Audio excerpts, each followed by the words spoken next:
Good morning, guys. It's Carissa here from Refurb to Invest.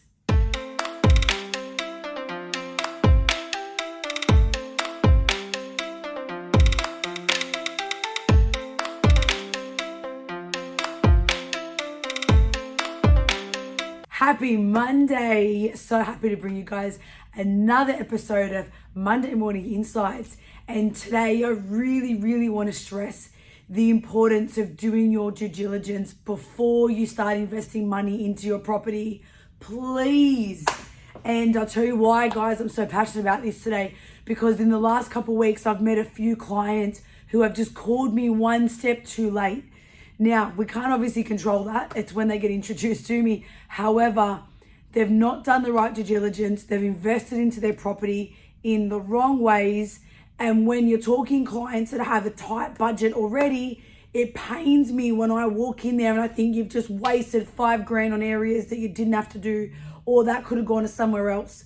And then I give them ideas and they go, oh, that's a really cool thing, but that's going to cost a lot. And I'm like, but you've just wasted $5,000 there. That could have gone towards that, because that's going to add value to your property. That's not. So I get very passionate about it, because every person wants to make the most out of their property when they're going to sell it. No one wants to throw money down the drain. No one wants to throw money down the drain. I'm sure even millionaires don't want to throw money down the drain. So how can you best equip yourself with the right knowledge on what to do with your property? You need to speak to us. Please, if you're a homeowner, if you're a sales agent, a property manager, a principal, please recommend us to your client. We're not there to renovate more than what you need to. We're there to do the minimal that's going to get the maximum return, because that's how we get our job done right. When they walk away going, you know what, we just spent 20 grand, but we did it the right way. We just made an extra 50K. That's life changing. That's where all our latest shirts all say transforming properties, transforming lives. Transforming lives, because I want clients to walk away with an extra 100 grand, an extra 200 grand. That's why I do what I do. I don't want anyone to do more to their property than what they need to. But if you're going in blinded and going in with emotion on what you think looks good or doesn't look good, or I won't do the big items, I'll do the little things because they'll be cheaper. But then the big items, there's still brown architraves. There's still uneven flooring. There's still 5 different types of flooring in one big area, because over time they've changed flooring but not done the whole thing. There's still the wall color doesn't work.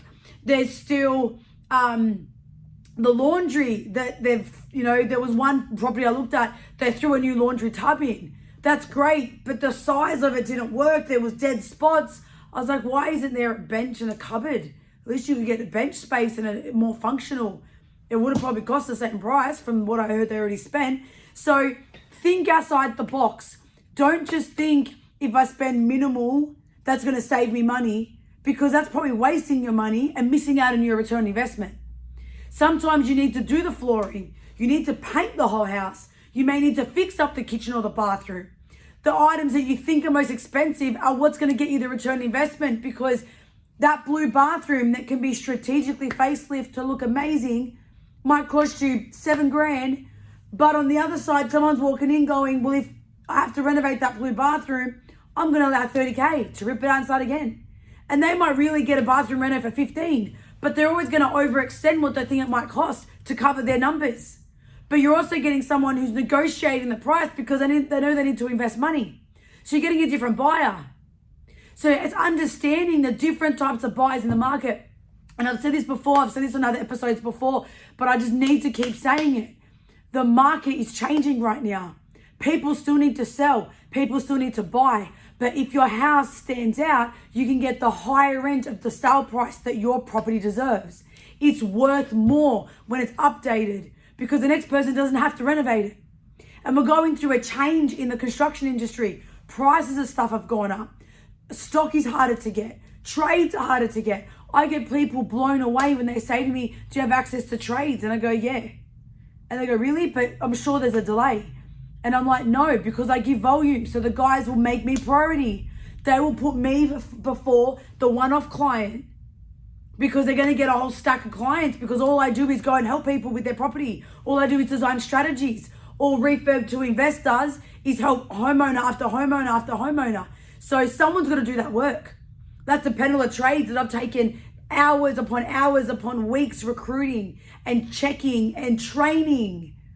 Please, I can't stress this enough.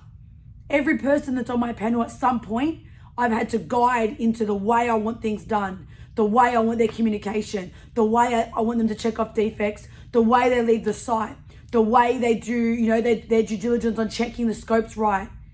I've got guys that go, I didn't even read the scope of works. How do you think I react to that? Not very good. But I'm training, I'm guiding, I'm moving the people that work with me through a way that they're more efficient, the work's done better, the workmanship's there, everything's done on a schedule. I walk them through that. No, I don't want you to spend 5 weeks if that can be done in 3. Why do we need 2 more weeks for?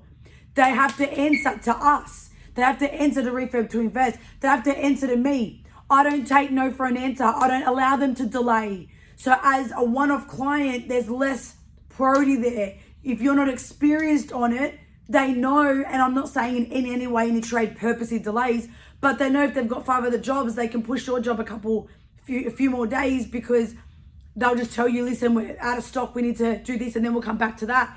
It happens. But on my work, I don't let that happen. So you need to understand, what does your property need? How are you going to add value? How are you going to get the right work from the trades? Who's going to give you the right information? And how are you going to maximize every single dollar? Every single dollar. I'm not just talking about, I spend a couple grand, I'll be right. No, what do you need to invest? What is it that's going to add the most amount of value, so that buyer running in the door is going to forget that the first thing is about the price, and they're going to go straight to, I really, really want this house. This ticks the boxes. And I can tell you for a fact this works, because when I sold my first property, which is what got me into this industry, somewhat 10 years ago actually, 10 years ago when I bought my first house, before I got married, we did a full renovation, strategically renovation, added value to it. 1.5 years later, we sold it, and we made 4 to 1. I think we put about 50K back in there, but I think we returned about 200 grand, rough figures. I can't quite remember exactly. But I tell you, the person that bought it fell in love with the property. But not only that, she was more inclined to spend more because it was all done and her granddaughter lived up the road. So as a vendor, you never know what buyer you're attracting. You never know why they're buying. You never know what the driving factor is. But if you can cover off the items that you have most control over, which is the presentation of your property, what is going to make it look amazing, how you showcasing the lifestyle, take it away from just being a property. How are you showcasing a home? People don't just buy and sell every day. Well, some people do, but most people don't. Most families might only buy and sell twice in their whole lifetime. So why are they going to invest into your house to make that their next chapter or make that the next investment? Why does your house stand out? So you need to really think about, what does your property need and how you're going to do it. Please do your due diligence. Don't rush at this. Don't play guessing games. Don't do this, then do that, then do that. Plan it out first. Speak to us. Let us do an audit.